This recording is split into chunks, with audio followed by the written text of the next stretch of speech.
Alhamdulillahirabbil alamin. Wassalatu wassalamu ala asyrafil anbiya mursalin sayyidina wa nabiyina Muhammad wa ala alihi wa sahbihi ajmain, amma ba'du. Yang kami muliakan para alim ulama, orang-orang tua kami, dan para jamaah sekalian. Alhamdulillah, di pagi hari ini kita akan mengunjungi tempat-tempat bersejarah di kota Madinah ini. Mari sama-sama kita membaca doa musafir. Semoga perjalanan kita dimudahkan oleh Allah Subhanahu wa taala dan diridhoinya. Bismillahirrahmanirrahim. Bismillahirrahmanirrahim. Allahu akbar. Allahu akbar. Allahu akbar. Allahu akbar.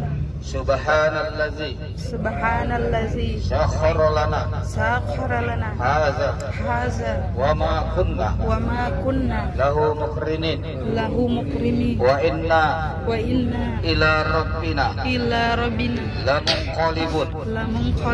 Allahumma inna nas'aluka fi safarina hadza albirra wat taqwa wa minal amali ma tarda.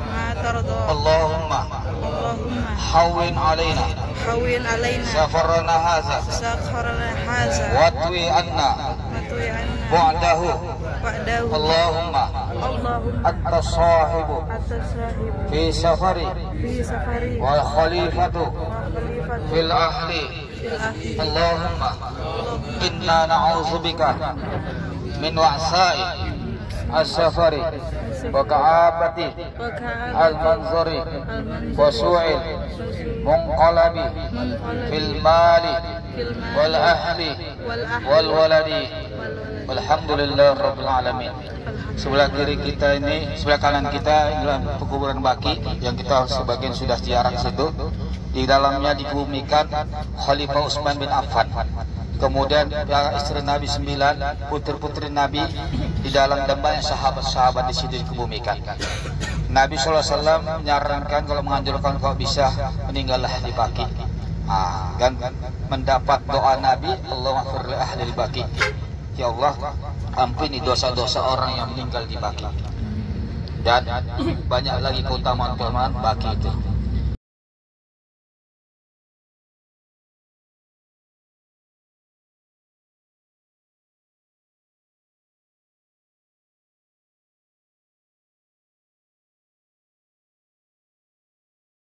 Ibu yang kami muliakan, kita akan mengunjungi pertama sekali Masjid Quba. Masjid Quba sudah terdengar sama kita, masjid yang tidak asing sama kita, karena ini adalah berhubungan dengan baginda Nabi Sallallahu Alaihi Wasallam. Ketika Rasulullah SAW hijrah dari Mekah ke kota Madinah, hijrah berapa kali? Pertama ke Taif.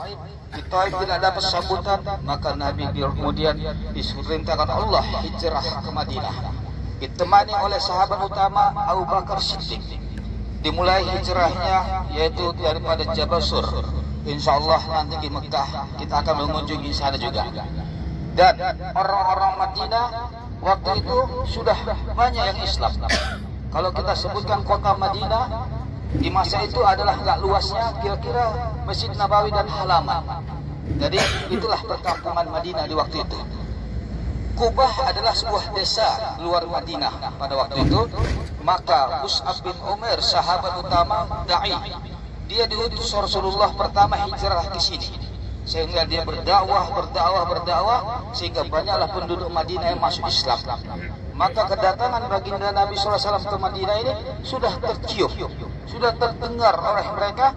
Maka mereka keluar menyambut kedatangan baginda Nabi SAW.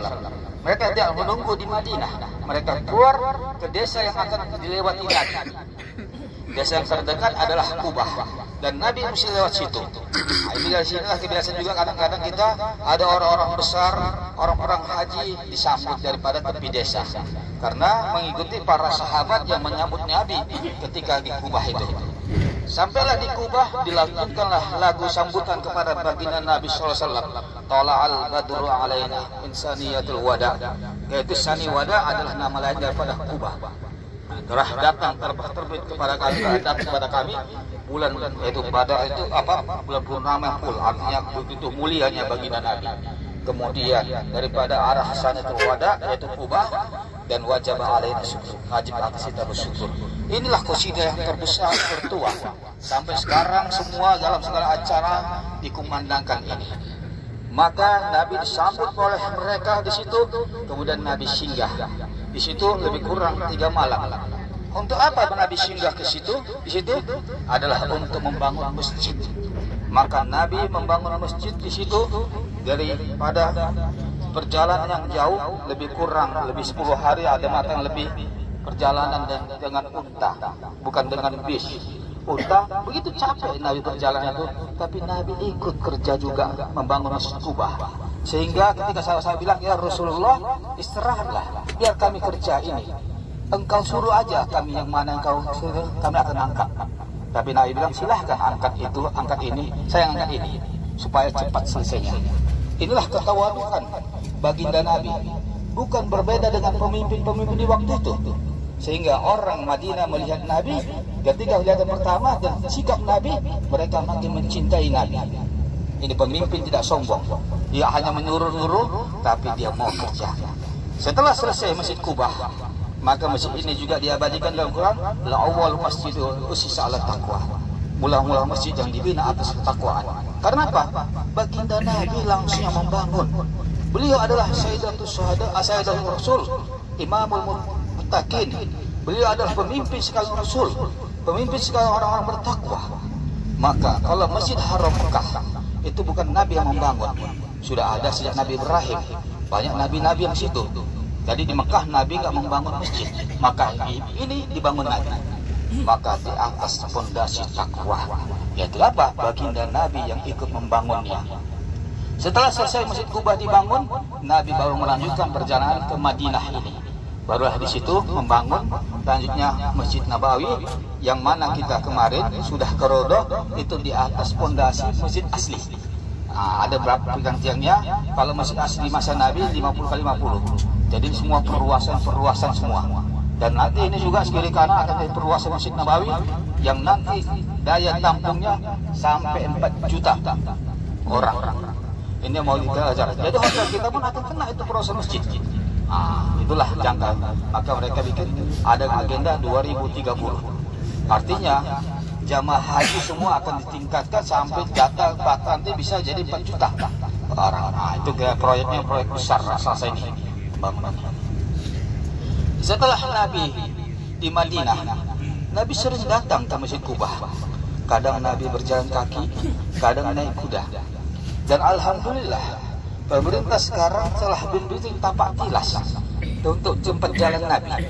Sekarang sudah ada kalau mau jalan kaki daripada Masjid Qomama terus diambil jalan sampai ke Masjid Kubah. Itulah menurut mereka perkiraan tempat jalannya Nabi ketika itu dari Masjid Nabawi dari Madinah ke Masjid Kubah. Saya sudah jalan berapa kali, berapa? Kira-kira 40 menit. Yang apa berhenti. Kalau berhenti kita nggak tahu lah kan. Jadi itu betul-betul sudah dibikin tapak tilas ya ke Masjid Kubah. Jadi setiap Sabtu Nabi jalan ke sana. Kadang naik kuda, naik apa? Ini didalil sama kita. Bahwasanya kalau ada mata tidak boleh misalnya maulid. Kenapa ditentukan dibilang hari-hari tertentu? Ibadah hari tertentu Nabi yang telah mulai. Nabi telah mengkhususkan setiap Sabtu datang ke Masjid Kubah. Jadi tidak ada masalah. Dan Nabi mengatakan, "Man tatahhara fi baiti, summa atal Masjidil Kubah, wa shalla fi rak'ataini ka ajr umrah." Siapa-siapa yang bersuci di rumahnya. Ya kita ini dianggaplah sekarang ini hotel, sudah berwudu. Kemudian datang ke Masjid Kubah, fa shalla fi rak'ataini, salat dia di situ 2 rakaat. Maka sama dengan umrah. Jadi nanti yang udah ada wudu langsung sholat di situ dapat pahala umrah. Walaupun kita belum umrah ke Mekah, tapi sudah dapat pahala umrahnya. Ini hadis diriwayatkan oleh Imam Muslim. Oh, ada yang batal wudunya, ada yang nggak tahu. Bagaimana dapat nggak pahala umrah? Ini sering pertanyaan. Di hadis riwayat Imam Tirmidzi dengan ringan disebutkan, "Man shalla fi rak'ataini ka ajr umrah." Siapa yang sholat di Masjid Kubah 2 rakaat aja sama dengan pahala umrah. Artinya siapa saja walaupun duduknya di sana nanti akan dapat pahala umrah. Yang menurut hadis riwayat Imam Tirmizi. Jadi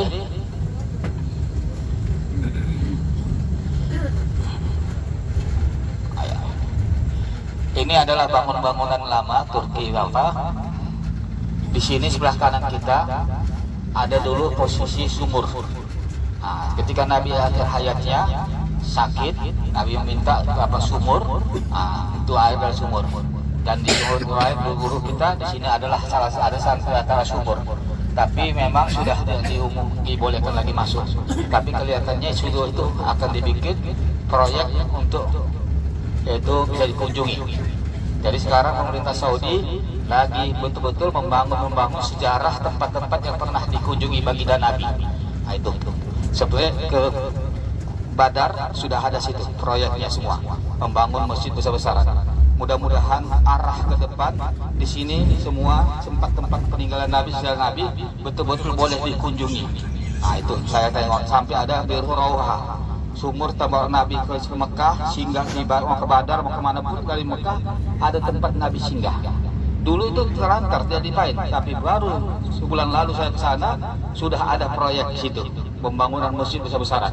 Artinya mudah-mudahan ke depan semua yang tempat yang pernah didatangi Nabi yang penuh dengan sejarah bisa kita datangi nantinya. Jadi Bapak Ibu sekalian, itulah Masjid Kubah yang tadi kita telah jelaskan bahwasanya masjid yang sangat utama. Kemudian Nabi juga pernah mengatakan Masjid Kubah masjidi. Masjid Kubah adalah masjidku. Jadi Nabi gak banyak membangun masjid. Nah, Masjid Nabawi, Masjid Kubah dan lain-lain nanti adalah tempat singgah Nabi. Singgah Nabi lalu dibangun masjid oleh pengikut yang orang belakangan.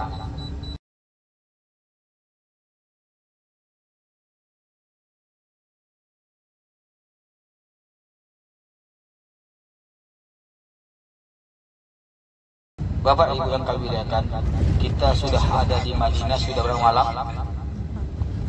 Sudah 2 malam ya. 3. Mudah-mudahan semua bisa arba'in kita dapat. Ya, mudah-mudahan arba'in dapat.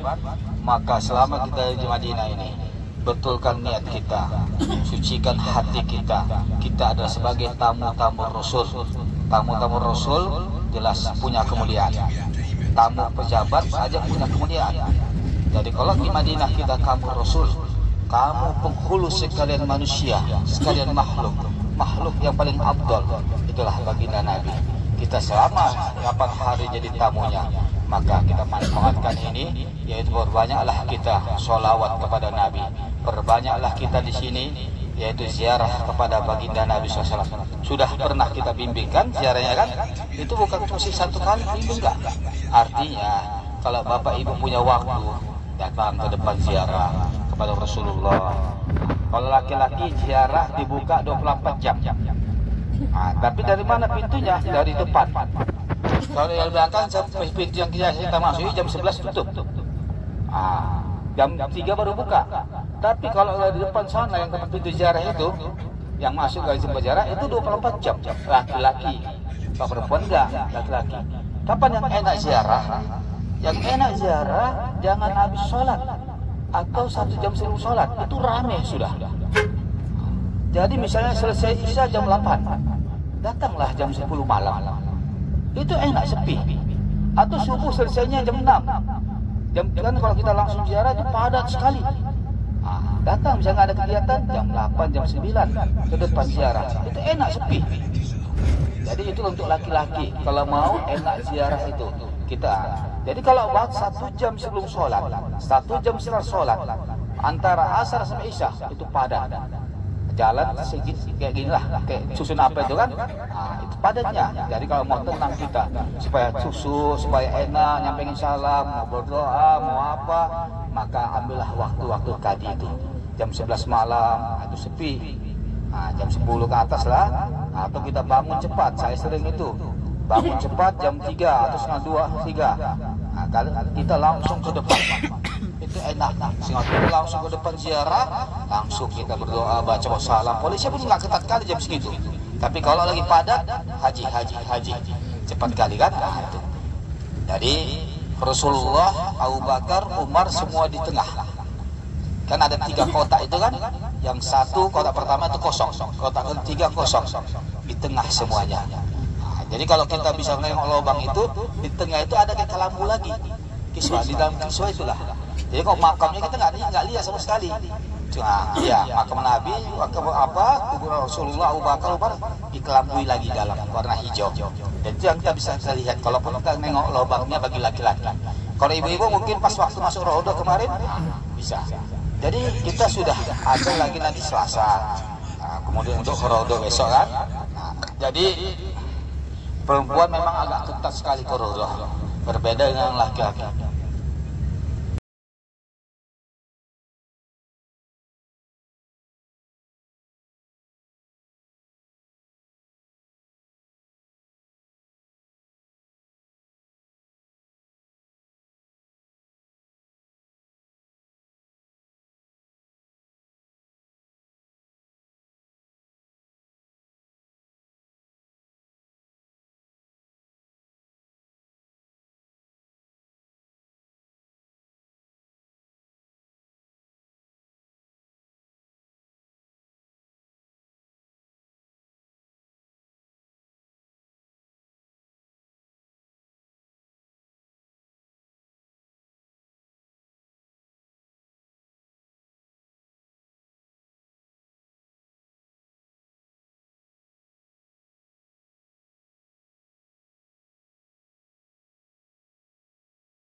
Jadi di Kuba ini kita nanti apa yang dilaksanakan? Sholat ke masjid 2 rakaat, kemudian ya waktu duha, sholat hajat, sholat taubat, nah itu bisa.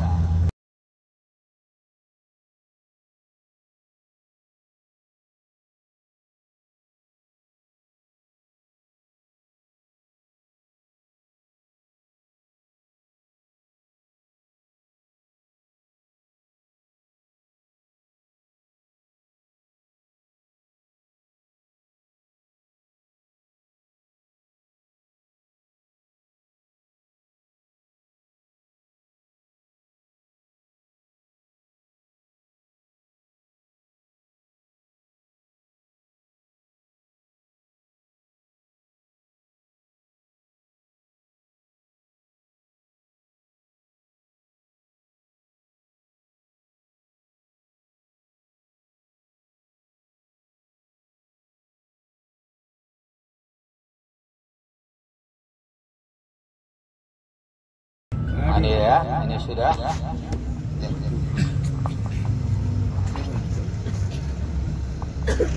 Ini masyarakat kita dalam masjid Kubanya.